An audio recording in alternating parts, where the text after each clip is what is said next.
Zdravo i dobrodošli na naš kanal.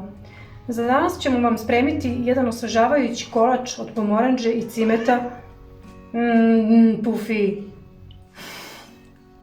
Ajmo iz početka. Danas ćemo vam spremati jedan osvežavajući jedan osvežavajući kolač od pomorandže, cimeta i slatke pavlake. Uživajte! Prvo ćemo umutiti penasto jaja sa vanilin šećerom i sa običnim šećerom.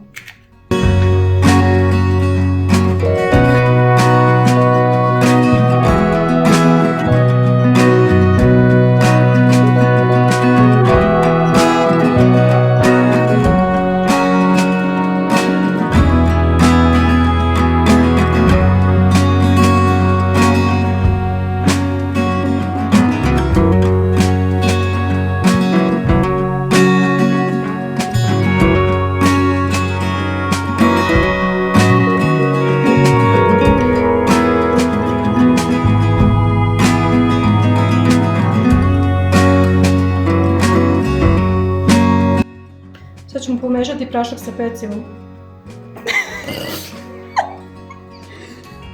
Pomešali smo prašak za pecivo sa brašnom i to ćemo sad dodati u ovo penasto umućeno jaje sa šećerom i nastaviti da mutimo smesu.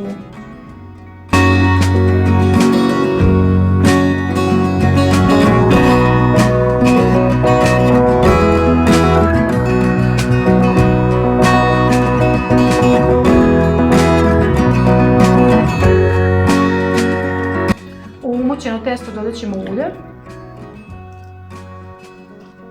i sok od sveže ceđene pomorandže i nastaviti još malo da mutimo.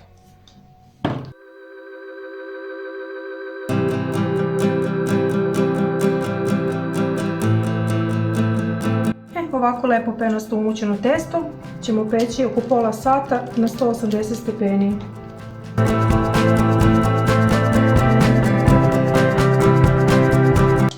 Nevena, prestani da snimaš, ispašće mi čini.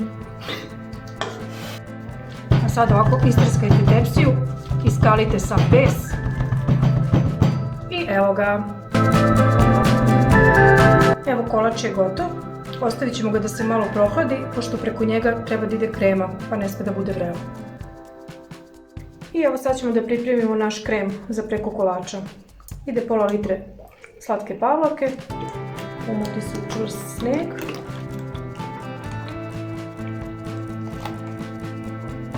Doda se 2 kesice gustina, što bi naš narod rekao čvrstin. I kad se to sve dobro umuti, onda ćemo dodati kiselu pavlaku.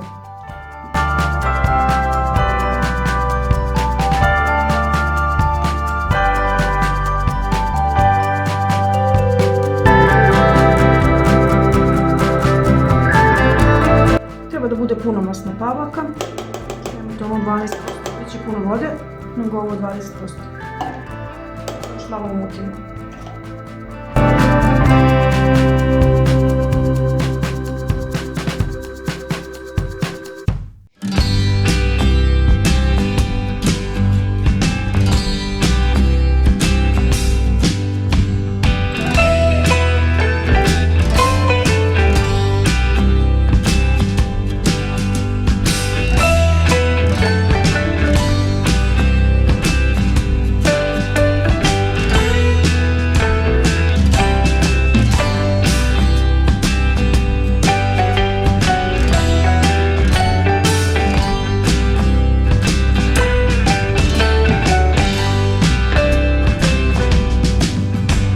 Evo, naš osvežavajući kolač je konačno gotov. Odozgo smo malo narendali koricu od pomorandže, čisto malo da zamiriše, i posuli se malo cimeta. A vi po želji možete drugačije da ukrasite. Nadam se da ste uživali i da vam se dopao naš recept. Podržite nas lajkom, komentarom ili subscribe-om. Puno pozdrava!